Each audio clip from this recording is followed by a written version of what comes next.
절기상 입추가 코앞이지만 극한 더위는 가실 줄을 모릅니다. 앞으로 열흘가량 비 소식도 없다고 하는데요. 이현호 공주대 대기과학과 교수와 함께 날씨 자세히 알아보겠습니다. 교수님 나와 계십니까? 예, 안녕하세요. 네, 안녕하십니까. 이틀 연속 폭염 중대 경보가 발령되고 하루에 온열 질환자가 186명이나 나왔는데요. 이제는 40도를 넘는 여름이 우리나라의 일상적인 기후가 됐다고 봐야 할까요? 예, 우리나라 최고 기온의 역사를 좀 살펴보면 사실 좀 일제강점기까지 거슬러 올라가는 1942년의 기록이 대표적입니다. 그때 이제 지금으로부터 한 80년도 더 된 기록인데요. 그때 대구에 40.0도가 기록된 것이 우리나라의 76년 동안의 최고 기록의 온도였습니다. 그러니까 바꿔 이야기하면 우리나라는 40.0도가 최고야라는 그런 인식이 있었는데요. 그게 이제 깨진 것이 2018년 홍천이었습니다. 거기서 이제 41.0도가 기록되었고, 그 이후에도 사실 40도는 잘 기록되지 않다가 2024년, 그러니까 2년 전이죠. 그때 경기도 광주에서 42.1도, 그 다음에 작년에도 같은 곳에서 41.7도, 올해는 많은 분들이 아시는 것처럼 경남 양산에서 42.5도가 기록되면서 3년 연속 40도가 넘는 온도가 기록되고 있습니다. 그래서 뭐 기온은 사실 해마다 변동성이 있기는 하지만 뭐 이런 최근 경향이나 그리고 여러 가지 정황들을 살펴보면 40도 이상의 기온이 해마다 나타난다고 해도 이상하지 않은 상황이 되었습니다. 예, 이렇게 더운 여름이 언제 있었나 보면 가장 가까운 해는 2018년인 것 같은데요. 서울의 최고 기온도 이때 기록이 됐더라고요. 2018년과 2024년 이때와 지금의 날씨를 비교를 해본다면 어떤 차이가 있을까요? 예, 사실 아직 올해 여름은 아직 다 끝나지 않아서 정확한 대비는 좀 어렵습니다. 그런데 이제 2018년과 2024년 모두 북태평양 고기압 그리고 티벳 고기압이 활성화됐다는 공통점이 있고요. 2018년은 사실 앞뒤로 보면 그 해가 유난히 좀 최고 온도가 높았던 해였습니다. 아까 말씀드린 것처럼 41도라는 기록적인 폭염이 처음으로 나타난 해기도 했었고요. 근데 이제 그 해는 왜 그렇게 온도가 높았나 살펴보면 태풍이 좀 중요한 역할을 했습니다. 또 좀 뜨거운 공기도 계속 공급하고 수증기도 계속 공급해서 그 태풍의 영향이 좀 컸었는데요. 2024년 그리고 올해는 한반도에 좀 사실 특별한 태풍의 영향이 없이도 고온다습한 날씨가 계속 이어지고 있다는 그런 차이점이 있습니다. 예. 그런데 그 말씀해주신 날짜를 해를 좀 계산을 해보니까 1994년 다음에 2018년 그리고 2024년 그리고 올해 2026년까지 점점 그 간격이 줄어드는 것 같은데요. 앞으로는 매년 이렇게 계속 더위가 경신되는 그런 흐름이 이어질까요? 뭐, 대기과학을 이제 전공하시는 분들이 농담처럼 하는 말이 있는데, 올해가 남은 해 중에서 가장 시원한 해일 거야라는 말이 있습니다. 음, 뭐, 이렇게 더운데도 그렇게 말을 하고 있는 이유는 계속 저희가 지금 온도 기록을 살펴보면 우리나라도 그렇고 전 지구적으로도 그렇고 계속 온도가 좀 경신되고 있는 상황입니다. 그래서, 뭐 정확하진 않고, 뭐 매년 변동성이 있겠지만 앞으로 추세적으로는 계속 좀 더워질 가능성이 높습니다. 예. 올해가 가장 시원한 여름이 될 수도 있다라고 말씀을 해주셨는데요. 자, 팬 현상과 이중으로 덮인 고기압이 지금 이 수도권 극한 폭염의 원인으로 지목되고 있습니다. 이게 어떻게 작용하고 있길래 이렇게 더운 겁니까? 예, 우리가 뭐 어렸을 때부터 고기압, 저기압 뭐 이런 이야기를 많이 들었는데요. 저기압은 대체로 우리나라 주변에서는 이동하는 성질이 강합니다. 그러니까 아무리 강한 저기압이라도, 즉 태풍이라도 뭐 우리나라에 하루 정도의 영향을 주는 것이 일반적인데요. 고기압은 이제 강한 세력으로 오랫동안 정체해서 비슷한 대기 상황을 계속 만드는 경향이 있습니다. 근데 이제 여름철에 북태평양 고기압은 우리나라 남서쪽의 자리압은 굉장히 덥고 습한 기단이고 따라서 우리나라에 계속 고온 다습한 공기를 계속해서 공급하는 역할을 합니다. 그래서 우리나라 온도가 기본적으로 올라가게 되는 거고요. 뭐 티벳 고기압은 이제 북태평양 고기압보다 높은 고도에서 역시 마찬가지로 주변보다 온도가 높은 그런 성질을 가지고 있습니다. 거기에 더해서 이제 고기압이 자리 잡게 되면 구름이 좀 없어지는 그런 경향이 됩니다. 이제 하강 기류가 네. 형성이 되면서 구름이 없어지고 그러면 이제 더 많은 햇빛이 들어오게 되면서 일사량이 많아지고 그래서 온도가 더 올라가게 됩니다. 이제 여기에 더해서 우리나라는 산이 많은 지역인데요. 동쪽에 태백산맥이라는 높은 그런 산맥이 있다 보니까 바람의 방향에 굉장히 큰 영향을 받게 됩니다. 서풍이 불게 되면 반대로 동쪽에서 더위가 있게 되고 동풍이 음. 불게 되면 우리나라 서쪽에서 더위가 있게 되는데요. 그래서 물론 온 나라가 덥긴 하지만 특히 산맥에서 바람이 넘어오는 쪽의 온도가 유난히 높게 됩니다. 그래서 이제 오늘, 내일 계속해서 서울 지역이 가장 온도가 높은 지역 중에 하나가 될 것으로 보입니다. 예.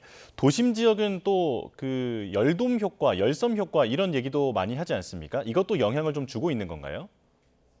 예, 그렇습니다. 도시는 다른 교외 지역과 다르게 사람이 만들어내는, 사람이 인공적으로 방출하는 열이 있습니다. 이게 이제 낮에는 사실 워낙 햇볕이 강하다 보니까 그렇게 크게 영향을 주지 않을 수 있는데요. 밤이 되면 사실 이렇게 더 이상 들어오는 햇빛이 없음에도 인공적으로 만들어내는 열이 굉장히 큰 역할을 하게 됩니다. 그래서 음. 밤에도 계속 높은 온도가 유지가 될 수 있고, 이렇게 높은 온도가 유지가 되는 상태에서 낮에 이제 햇볕이라든지 혹은 더운 공기가 계속 불어오게 되면 더 온도가 올라갈 수 있게 됩니다. 예. 이제 날마다 낯선 숫자를 보게 되는 상황인데 우리나라에서 나타날 수 있는 그 최고 기온은 어느 정도까지 전망을 할 수 있을까요? 예, 사실 굉장히 좋은 질문을 해주셨는데요. 좀 생각을 해봤습니다. 이론적으로 우리나라의 최고 기온이 몇 도일까 생각을 해봤는데 사실 그런 것은 있을 수가 없고 온도가 음. 계속 올라갈 수 있습니다.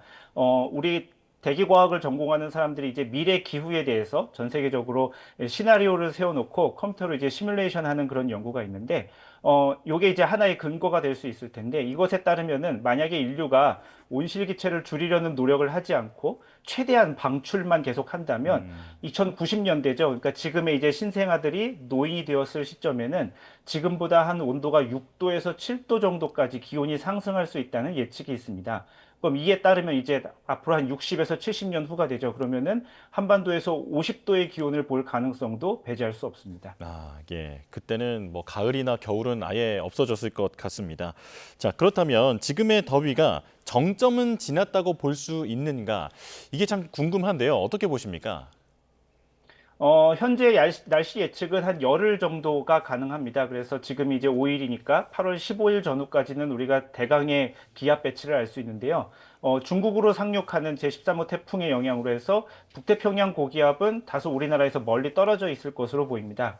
그래서 이제 지금과 같은 폭염은 한 1, 2도 정도 온도가 낮아질 것 같은데요. 그러나 그 후에 어떻게 될지는 아직 알 수가 없고, 다시 뭐 북태평양 고기압이 다시 활성화될 수도 있고요. 그래서 조금 지켜보아야 됩니다. 예. 다음 주 초까지 비 소식도 없다고 하는데 그럼 그때까지 계속 더운 겁니까? 예, 그렇습니다. 온도가 계속 뭐 폭염 중대경보가 될 것이냐, 이 정도까지는 정확하게 알 수가 없지만, 계속 더운 날씨는, 다음 주까지는 계속 지속될 것으로 보입니다. 예. 태풍 돌핀이 우리나라 날씨에 어떤 영향을 줄 것인가 많이 관심을 갖고 있는데 지금의 전망으로 보면 오키나와 서쪽을 지나서 중국 쪽으로 빠져나갈 것으로 보입니다. 우리나라에도 수증기라든지 어떤 바람의 영향이 있을 것 같은데 어떻게 전망하십니까? 예, 말씀해주신 제13호 태풍 돌핀은 한 일요일이죠. 9일 새벽쯤에 제주도 남쪽 한 700km 해상까지 접근한 것이 우리나라에 가장 가깝게 접근할 것으로 보입니다. 이제 이후에는 그대로 서쪽으로 이동해서 대만 위쪽 그리고 이제 중국 남부 지역으로 상륙할 것으로 보이는데요. 태풍은 저기압이라서 바람이 이제 반시계 방향으로 불게 됩니다. 그런데 이제 반시계 방향의 바람을 머릿속에 그려놓고 태풍이 이제 우리나라 남쪽에 자리 잡게 해놓으면은 우리나라에는 동풍이 불게 될 거라는 것을 알 수 있습니다. 이러할 음. 경우에는 앞에서 말씀드린 것처럼 태백산맥을 넘은 그런 바람이 한반도 서쪽으로 불게 되면서 서쪽 지역이 계속 온도가 높게 되는 그러한 음. 영향을 받을 수 있게 됩니다. 태풍이 근접할수록 이제 바람의 강도도 조금 조금씩 강해지기 때문에 오히려 태풍이 접근하는 이번 주 주말까지가 일단 이번 폭염의 첫 번째 절정이라고 할 수 있겠습니다. 예. 그렇다면 이번 여름이 지나간다 하더라도 가을에도 계속 덥지 않을까 이런 걱정이 드는데요. 어떻게 전망됩니까? 예, 사실 예전에는 우리가 삼복더위라는 말이 있었습니다. 그러니까 초복, 중복, 말복이 있었는데 그렇게 우리가 말을 썼던 이유는 이제 말복이 8월 중순 정도쯤 되는데 말복이 지나면 더위가 한풀 꺾인다는 그런 이제 우리가 경험적으로 알고 있던 지식이 있었기 때문에 이제 삼복더위라는 표현이 썼는데 최근에 이제 그런 표현을 쓰는 경우가 거의 없습니다. 인터넷이나 이런 사람들이 쓰는 말들 보면 처서매직이라는 말이 있습니다. 처서는 음. 되어야 더위가 꺾이는구나라고 해서 이제 처서는 이제 8월 하순인데요. 그렇게 되는데요. 최근에 있었던 2024년이나 작년까지만 하더라도 9월, 10월까지 계속 온도가 높은 현상이 유지가 됩니다. 기상학적으로 계절을 정의하는 걸 살펴보면 작년에는 여름이 10월 초가 돼야 끝났다는 일부 지역에 따라서 그런 기록이 있을 정도인데요. 그래서 올해도 마찬가지로 사실 작년이나 재작년과 크게 다르지 않은 상황이기 때문에 9월이 되어서도 계속 온도가 좀 높게 유지가 되지 않을까 이렇게 보입니다.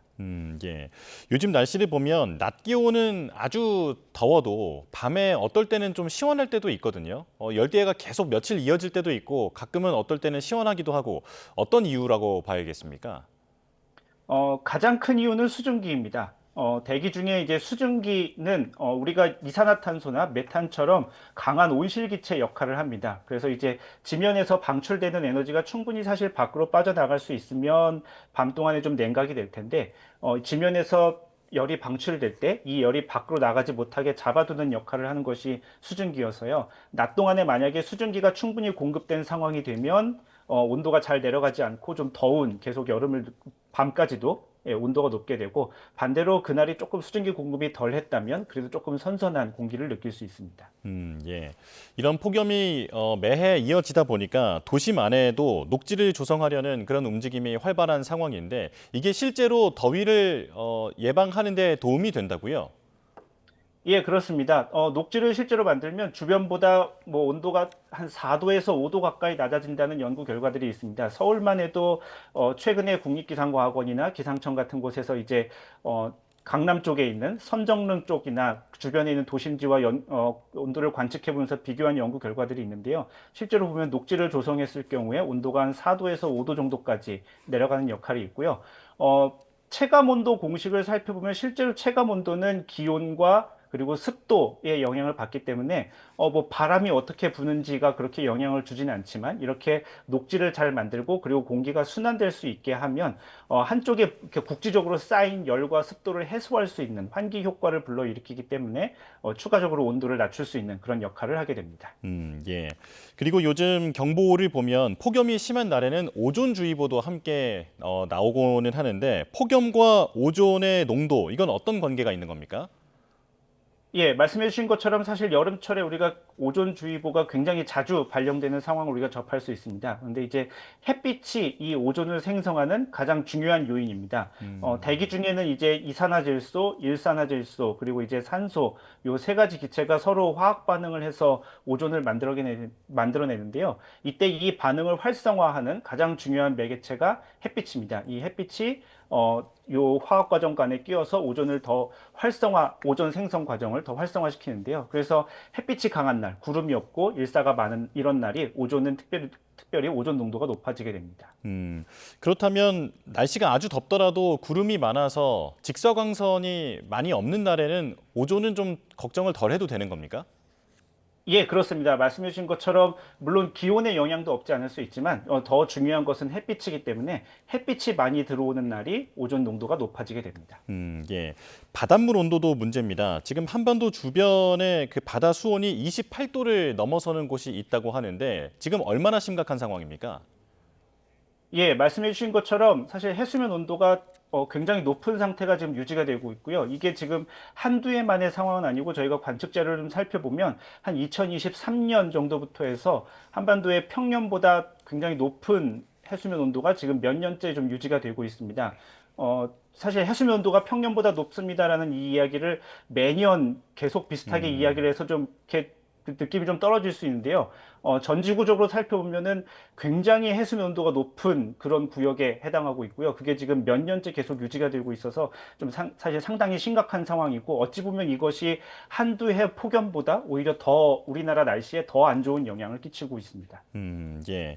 요즘에는 동남아 국가들보다 한국이 더 덥다라는 얘기를 많이 하는데 슈퍼 엘니뇨의 영향으로 내년에는 더 덥다라는 얘기가 나오더라고요. 어떻게 분석이 되고 있습니까? 예, 사실 말씀해 주신 엘니뇨와 우리나라 여름철 온도 사이에 직접적인 영향이 있느냐 이런 것은 우리가 조금 더 연구를 해봐야 되는데요.